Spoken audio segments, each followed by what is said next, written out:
जहर का जाम दे दिया, गैरों ने बेवफा नाम दे दिया। वो जो कहते थे भूल न जाना हमें, आज उन्होंने भरी महफिल में अनजान कह दिया।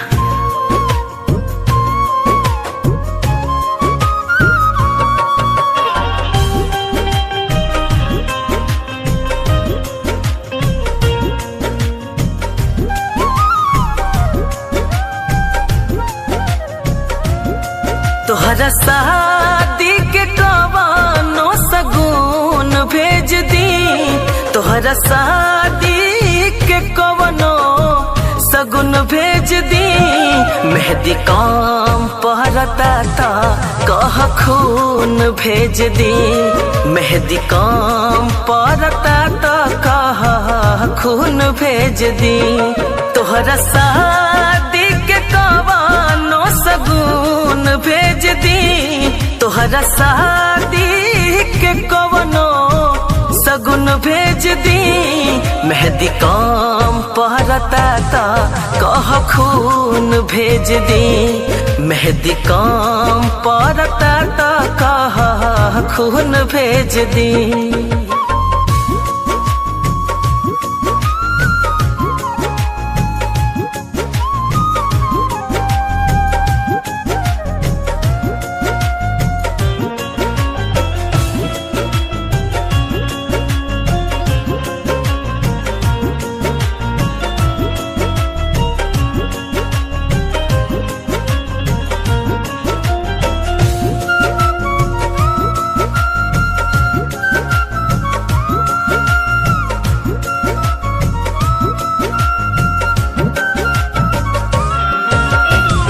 बोला आखिर काहे ना तू वादा निभैलू, काहे खातिर झूठा हूँ के किरिया तू खैलू।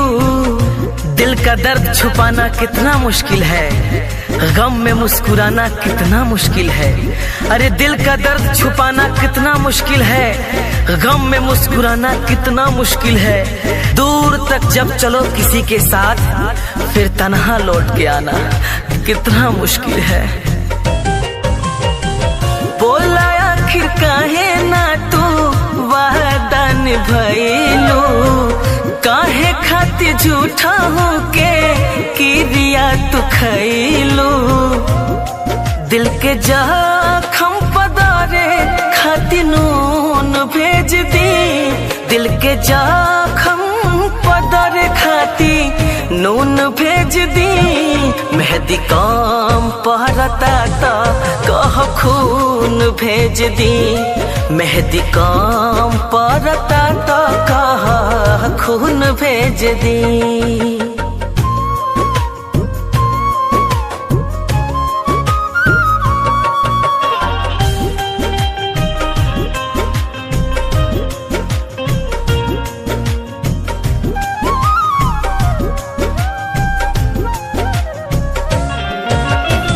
ले जाए करे जा मोर कर जवे निकाल के, कब जानी याद करी हो अपना विशाल के।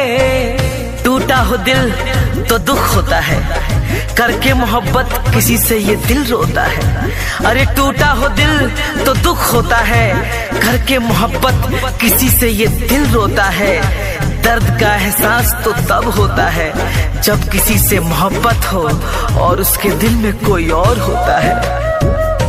हाँ ले जाए करे जा मोर कर जवे निकाल के, कब जानी याद करी हो अपना विशाल के। हरदम खुश रहू है मानसून भेज दी, हरदम खुश रहू है मन सुन भेज दी। मेहंदी काम पहरता था कह खून भेज दी, मेहंदी काम पहरता था खून भेज दी।